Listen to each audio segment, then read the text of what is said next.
त्या काळामध्ये शेतकऱ्यांकडं 50 acre 100 acre अशी भरपूर शेती मुबलक होती. म्हणजे शेती भरपूर असूनसुद्धा फार कमी शेती पिकत होती. त्याचं एक कारण शेतकऱ्यांना सिंचनाची सुविधा नव्हती, विहिरी नव्हत्या, धरणं नव्हते. मग बरं विहिरीतलं पाणी काढायचं म्हटलं तर मोटावरती शेती भिजवावं लागायची. म्हणून त्यावेळेसचे शेतकरी हे 1-2 एकर 3 एकरपर्यंत त्यांची जेवढी क्षमता आहे त्या पटीमध्ये ती शेती करत होते. म्हणजे त्या काळामध्ये शेती हे सधनता संपन्नता याचं लक्षण नव्हतं. तर कसलाही गावातला माणूस जरी म्हणला ना तर त्याला भरपूर शेती असायची, पण पिकत होती का? नव्हती. आणि दुसरी गोष्ट असं होतं की त्या काळामध्ये लोकांना पैसाही पाहायला मिळत नव्हता. म्हणजे एखादं जर मोठं गाव असलं ना आणि त्या गावामध्ये गृहीत धरा की त्यावेळेस 100 लोक राहत असतील, तर त्यामधल्या फक्त 3-4 लोकांना पैसा पाहिलेला असायचा किंवा त्यांच्याकडे पैसा खिशामध्ये असायचा.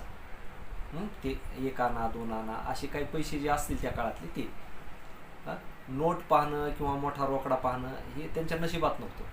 परंतु 90% 92% लोक असे होते की त्यांची संपूर्ण हयात गेली तरी त्यांना पैसा कसा असतो ते पाहायला मिळत नव्हतं. म्हणजे एक तर पैशाची गरज नव्हती आणि फार मोठ्या साधनांची पण त्यांना गरज नव्हती. ते म्हणजे त्यांच्या डोक्यातच नव्हतं.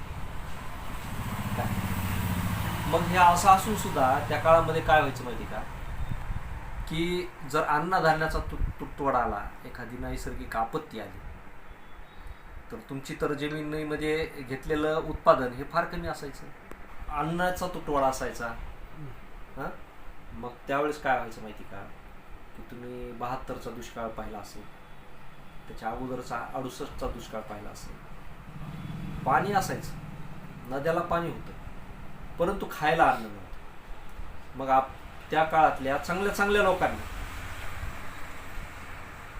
वेगवेगळ्या झाडांचा पाला खाल्ला, गवतांचा पाला खाल्ला, बिया खाल्ल्या झाडांच्या. म्हणजे खाण्यासाठी माणूस पहिला धडपडत होता.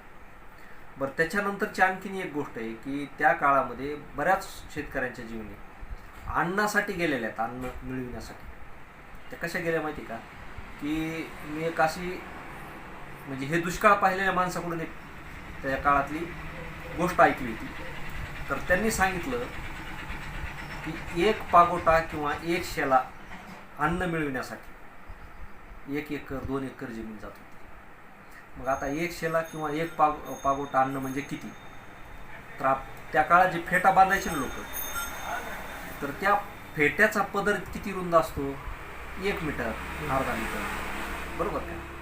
तर त्या रुंदीचा पागोटा समोर हातरायचा आणि त्याच्यावरती जेवढं अन्न बसल, मग ते 2 पाट्या 3 पाट्या म्हणजे साधारणतः 20-25 किलो अन्न त्याच्यावरती बसायचं, धान्य. आणि मग त्या धान्याच्या बदल्यात ज्याच्याकडं धान्य आहे तो व्यक्ती काय करायचा, तेवढं धान्य त्या माणसाला द्यायचा आणि त्या बदल्यामध्ये त्याची जमीन घ्यायचा.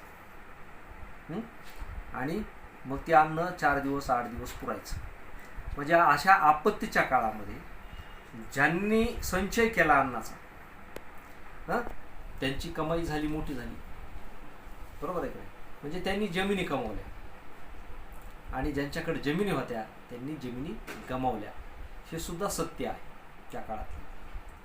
सांगायचं तात्पर्य यातून एकच आहे की ज्या वेळेस आपत्ती येते तर त्यावेळेस त्या आपत्तीचं संधीमध्ये रूपांतर करणारी माणसं गावापासून शहरापर्यंत आणि राजधानीपर्यंत असतात.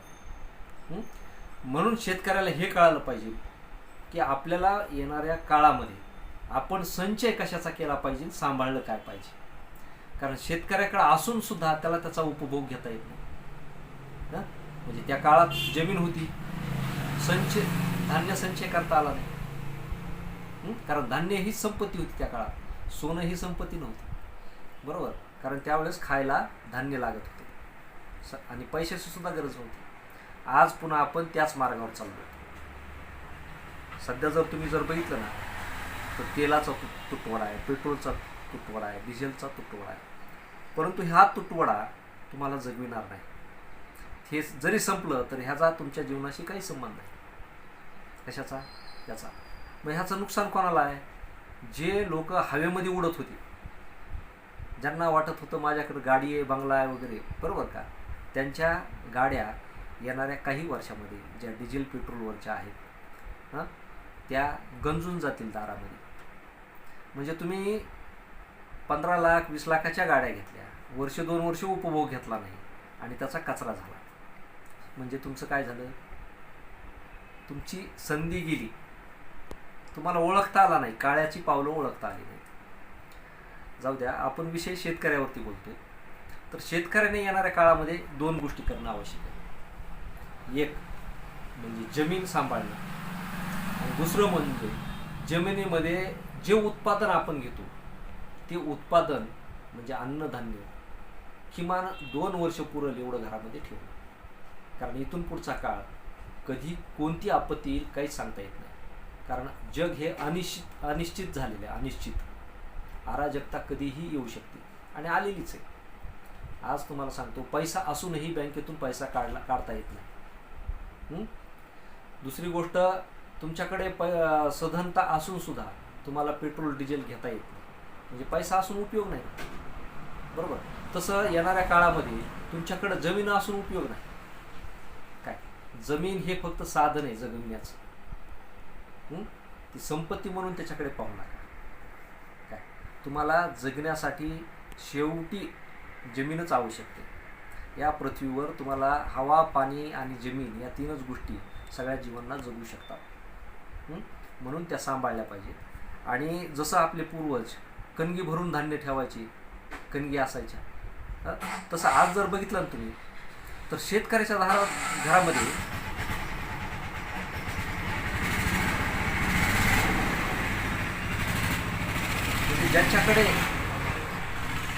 ज्याच्याकडे जमीन आहे 10 एकर 5 एकर, त्याच्याकडे 2 आणि 3 क्विंटलच्या वर धान्य सापडत नाही. तो काय करतो, वर्षभर पुरेल तेवढंच ठेवतो.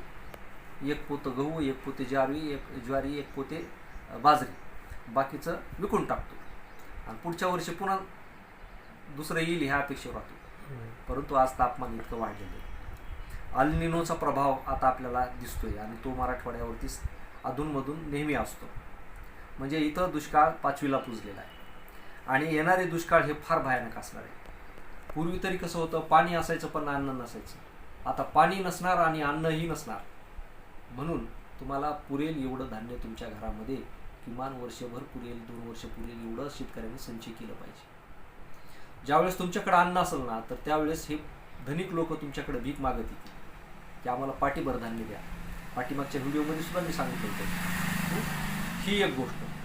आणि दुसरी गोष्ट, बँकेत पैसा ठेवण्यापेक्षा, बँकेमध्ये तुमची संपत्ती ठेवण्यापेक्षा तुमच्या शेतामध्ये जलकुंभ तयार करा. जलकुंभ म्हणजे काय, अंडरग्राऊंड विहिरी. कारण येणाऱ्या काळामध्ये पाणी हे आवश्यकच असणार आहे. काय, आज बी तुम्ही जर बघितलं ना, तर ज्याच्याकडे बोर आहे, ज्याच्याकडे विहीर आहे, तो माणूस टँकरनी पाणी विकतो. आजचा दर काय माहिती आहे तुम्हाला पाण्याचा? 1 रुपया लिटरनं सांडपाणी विकलं जातं. पिण्याचं पाणी 1 रुपया लिटरनं विकलं जातं आज. शहराच्या अवतीभोवतीचे जेवढे विहीर आणि बोरवाले आहेत ते पाण्यावरती धंदा करतात, ते शेती पिकवत नाही. मग आता ज्यावेळेस पाण्याची टंचाई पुढच्या 10-20 वर्षात होईल, तर त्यावेळेस वॉटर बँक ही तुमची खरी संपत्तीची, पैशाची बँक असणार आहे आणि हा व्यवसाय पूर्ण पटीमध्ये चालणार आहे. आणि मग त्या वॉटर बँक तुमच्या शेतामध्ये तुम्ही, आज सरकार अनुदान देते, तोपर्यंत 4-2 विहिरी खांदून घ्या, टाक्या बांधून घ्या. कारण ही उष्णता आणि उष्णतेच्या लाटा आता थांबणार नाही. तुम्ही जर बघितलं तर भारतामधले 50 शहरं हे जगामध्ये सर्वात उष्ण म्हणून गणले गेलेले. म्हणजे जगात ज्या शहरांची अतिउष्ण म्हणून गणना गेली ती योगायोगाने सगळी शहरं आपल्या भारतातली. म्हणजे पृथ्वीवरती जेव्हा केव्हा राख व्हायला सुरुवात होईल उष्णतेने, तर त्यावेळेस सगळ्यात अगोदर भारत भाजून निघणार आहे. म्हणून हा धोका जगामध्ये सगळ्यात आधी वाढतो. त्याचं कारण काय, आपल्याकडे झाडांची संख्या नाहीच ती. महाराष्ट्रामध्ये जर तुम्ही बघितलं ना, तर महाराष्ट्राच्या एकूण क्षेत्रफळाच्या 16.5% जंगल आहे फक्त. आणि सगळी झाडं जरी मोजली का शेतकऱ्याच्या बांधावरची तरी, तर सगळं मिळून 21% होते. म्हणजे तुम्ही 33% मध्ये बी नाहीत ना. आणि हे वरची वर कमी होत चाललेले. आता मुंबईमधलं संजय गांधी राष्ट्रीय उद्यान हे तोडलं जाणार आहे. तिथं तुमचा विकासाची कामं होणार आहे. गडचिरोलीचे जंगलं तोडले जाणार आहे, 739 हेक्टर. बरोबर. मग आता हे इतका जर विनाश होत असेल तर ह्या विनाशाला तुम्ही थांबू शकत नाही, तुम्ही आम्ही. बरोबर आहे का? कारण ते आपल्या हातात नाही. मग हे हातात कोणाच्या आहे? सरकारच्या. सरकारला ते काही देणं घेणं नाही. सरकारला जो कोणी सत्तेत येईल त्याला वाटतं की मी 5 वर्ष सत्तेत आहे, 5 वर्षामध्ये मग मला पुढच्या 400-500 वर्षाचं कमवून घ्यायचं, पुन्हा सत्ता मिळेल नाही मिळेल. म्हणजे जसे पहिल्या काळात बादशहा होते, संपत्तीच्या हव्यासानं पागल झालेले, तसे आजचे राजकारती हे पागल झालेले भ्रष्टाचारानं. काय आता तुम्हाला सांगतो की मी कालच सांगितलं की देवस्थानाच्या जमिनी ह्या विकल्या जाणार आहेत. काय 4.5 लाख एकर जमीन विकली जाणार आहे. त्याच्यामध्ये शासनाच्या रेडी रेकनरनुसार 10 लाख एकर प्रति जमिनी मागं जरी आपण पकडलं शासनाचा महसूल, तर 45,000 कोटीचं उत्पन्न शासनाला मिळणार आहे. मग शासनाला त्या देवस्थानं महत्त्वाचे नाही तर त्या जमिनी महत्त्वाच्या नाही. महत्त्वाचं काय? 45,000 कोटी आहे. सर्वांचं लक्ष त्याच्यावरती. म्हणजे आज सरकारसुद्धा तुमच्याकडे लक्ष देताना पैसा कशात आहे त्याच योजनेमध्ये लक्ष घालतं. तुमच्या लोकांचा ज्याच्यात फायदा आहे त्याच्याशी काय देणं घेणं आहे. म्हणून शेतकऱ्यानं इथून पुढच्या काळामध्ये स्वतःचा विचार स्वतःसाठी केला पाहिजे. स्वावलंबी त्याने झालं पाहिजे.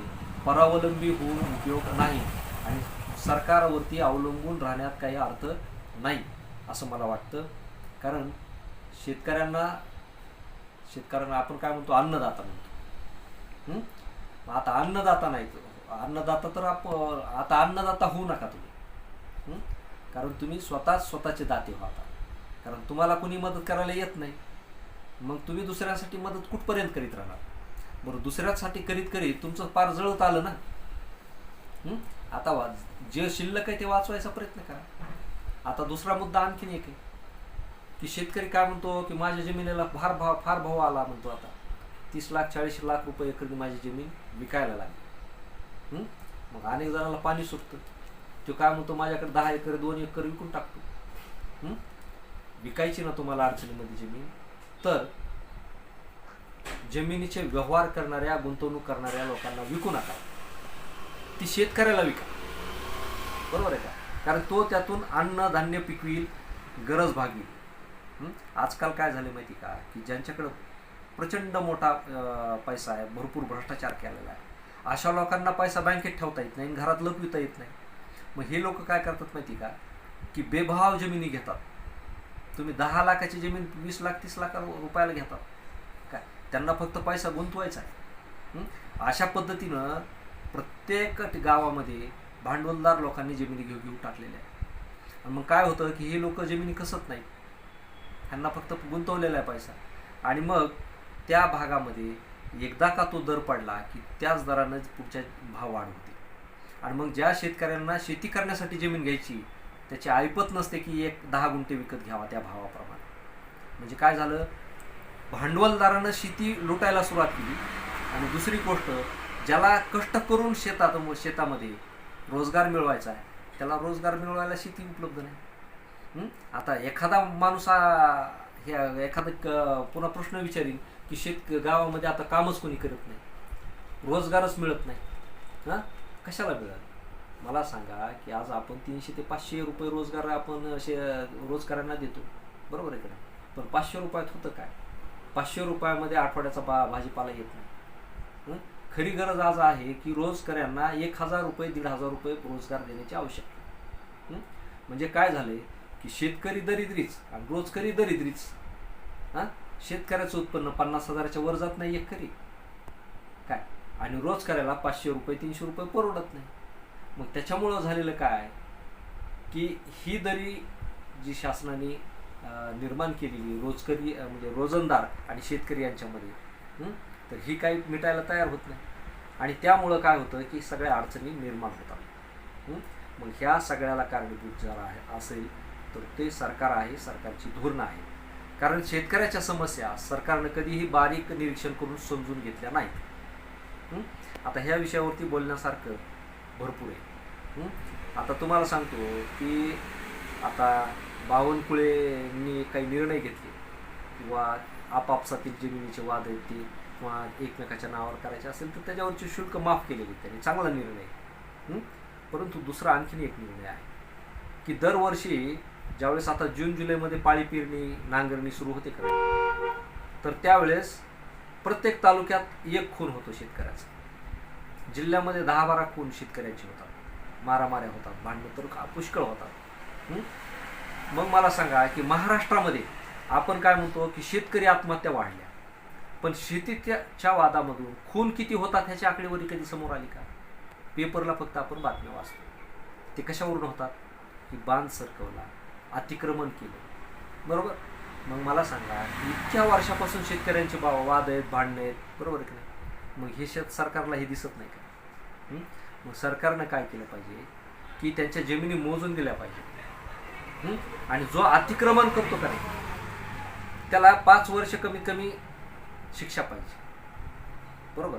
आणि त्यांनी जितके फूट अतिक्रमण केलेलं असेल काय तेवढा बोजा, दंडाची रक्कम, म्हणजे जेल तर असावीच पण दंडाची रक्कम ठरवलेली असावी की 1 फूट अतिक्रमण केलं तर 1000 रुपये, 2 फूट स्क्वेअर फूट अतिक्रमण केलं तर 2000 रुपये, अशी रक्कम असावी. आणि किती वर्षापासून ते अतिक्रमण आहे तेवढ्या पटीमध्ये तेवढा पैसा त्याच्याकडून वसूल केला जावा. नाही त्यांनी भरला तर तेवढा बोजा त्याच्या 7-12वरती टाकावा. असं जर कडक निर्णय घेतले तर हे थांबणार आहे. नाहीतर होतं काय माहिती का, ज्याच्या मनगाटात बळ आहे तो दुबळ्यांना लुटीत चाललाय आजकाल. आपल्या देशाचं जर आज बघितलं ना तर दुबळ्यांना जो सशक्त आहे तो लुटतोय. बँका लुटल्या गेल्यात, पतसंस्था लुटल्या गेल्यात, हे काय, पण त्याच्यावरती काहीच नाही काय.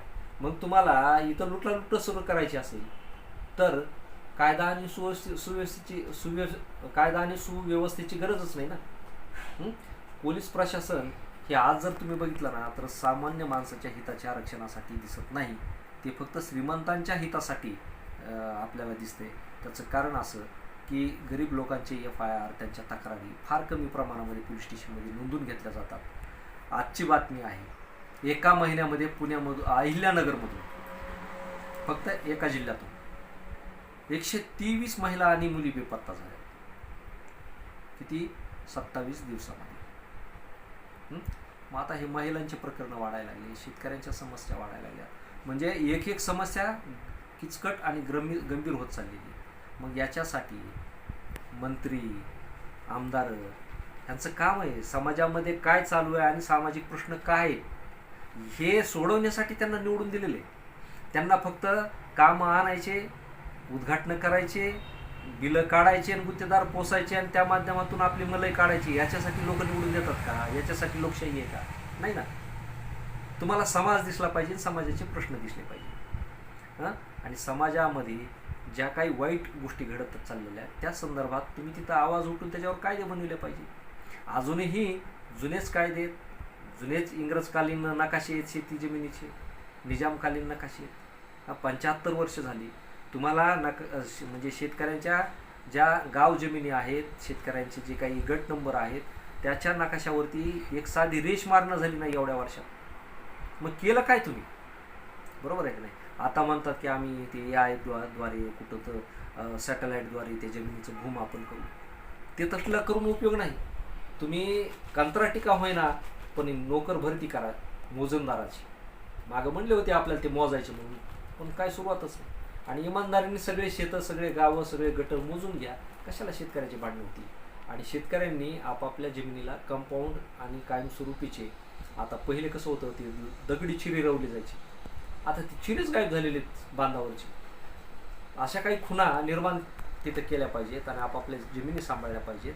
कारण तुम्हाला पुढच्या भवितव्यामध्ये नोकरी तर नाही आहे, शिक्षणाचं बाजारीकरण झालेले. म्हणजे आता शिक्षण तोच घेऊ शकतो ज्याच्याकडे पैसा आहे. बरं, पैसा खर्चून बी शिक्षण घेतलं तर त्याचा काही फायदा ही राजकीय मंडळी तुम्हाला होऊन देण्याच्या बेतात दिसत नाही. कारण काय व्हायला लागले, तुम्ही जरी इमानदारीनं पैसा खर्चून क्लासेस लावले, अभ्यास करून शिकत राहिलो, तरी ज्याच्याकडं कुठलंच नॉलेज नाही असा माणूस अचानक येतो, पेपर फुटतो, किंवा नोकरीचा पेपर फुटतो आणि नोकरीला लागून जातो किंवा उच्च शिक्षण घेऊन तुमच्यापेक्षा पुढे जातो. म्हणजे इथं जर बघितलं तर हा धोका कुठून सुरू आहे? राजकारणातून सुरू आहे. राज्यकर्ते हे या देशातलं पर्यावरणापेक्षा मोठं संकट आहे. पर्यावरणाचं संकट तर नैसर्गिक आहे, परंतु सामाजिक आणि राजकीय संकट इथल्या नेत्यांनीच निर्माण केलेले आहे. आणि विशेष म्हणजे त्यांना निवडून आपणच दिलेले. म्हणजे आपण आपल्या शरीरामध्ये किंवा आपण आपल्या मस्तिष्कामध्ये रोग निर्मिती आपण केलेली आहे. मग ती घाण आपल्यालाच काढावं लागेल. मग ती घाण काढायला सुरुवात करा तर तुमचं भवितव्य उज्ज्वल आहे. आणि येणाऱ्या काही नैसर्गिक संकट आहेत त्यात तुम्ही पूर्ण ताकदीनिशी लढू शकता काय. आणि दुसरी गोष्ट, आज पर्यावरणाच्या जमिनीच्या अनेक समस्या जरी असल्या तरी या संदर्भात प्रश्न मांडताना विचार करताना गावामध्ये माणसं किती आहेत? काहीच नाहीत ना. म्हणजे संकट जरी असली तर तुम्हाला त्याचं गांभीर्य नाही ना. त्याच्यामुळं काय की पूर्वी कसं होतं, गावात एक जरी माणूस मेला तर संपूर्ण गाव हळहळायचं, त्यांना दुखवाटा वाटायचं. 2-4 दिवस 8 दिवस त्यांना करमत नव्हतं, घास गिळत नव्हता. आता शेजारी माणूस जरी मेला, एकीकडे अंत्यविधी चालू असतो आणि तो घरात जेवण करीत असतो. म्हणजे काय झालेलं आहे की भावनाहीन मानसिकता लोकांची झालेली आहे. काहीच वाटत नाही. काय झालेलं आहे की जसं वातावरण तशी माणसं, जसा समाज तशी निगरगट्ट भावना.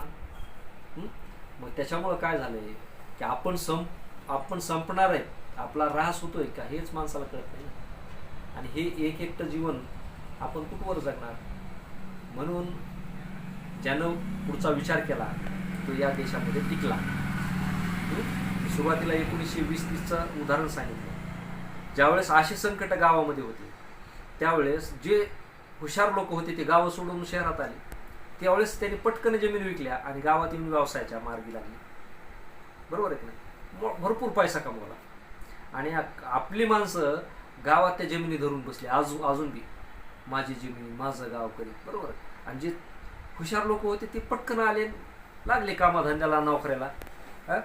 आज परिस्थिती उलटी आहे. जे त्या 70-80 वर्षापूर्वी शहरात माणसं आली आणि प्रचंड पैसा कमवला, तीच माणसं आता पुन्हा गावाकडे चालली आणि तुमच्या जमिनी विकत घेत आहेत. बरोबर आहे का? बेभाव किमतीनं जमिनी विकत घेत आहेत. मग ते का विकत घेत आहेत म्हणजे ते जमिनी का विकत घेत आहेत याचा तुम्ही थोडा विचार करा. कारण त्यांना कळून चुकलंय काय की येणाऱ्या काळामध्ये आपल्याला खरा पैसा आणि खरं जीवन इथूनच मिळणार आहे. म्हणून आणि आपले म्हणजे आता जे जमिनी धरून बसलेले खेड्यातले लोक आहेत का, ते काय करायला लागले माहिती का? जमिनी विकायला लागले तर खेड्यात यायला लागले, आपलं शहरात यायला लागले. म्हणजे 70-80 वर्षापूर्वी शहरात आलेली माणसं गावाकडे चालली आणि हे तिथं दारिद्र्यात बसलेले आताशी कुठे यायला लागलेत? शहरात. म्हणजे शहराचे उकांडे व्हायला लागले, तिथं बेरोजगारी निर्माण व्हायला लागली, तिथे पाण्याचे प्रश्न निर्माण व्हायला लागले. त्यावेळेस शेती विकून शहरामध्ये घरं बांधतायत आणि राहतायत. मग ह्याला काय म्हणायचं? म्हणजे ज्यावेळेस तुम्ही पुढचा विचार करायला पाहिजे होता त्यावेळेस केला नाही. आता उलट विचार सुरू झालाय तर तुम्ही पुढचा विचार करताय, म्हणजे तोही नुकसानकारकच आहे. अशा परिस्थितीमध्ये जगू नका. काळाची पावलं ओळखा आणि तुमच्या मुलासाठी, तुमच्या भवितव्यासाठी जगात काय चाललंय याचा अभ्यास करून निर्णय घ्या. एवढंच मला म्हणायचं.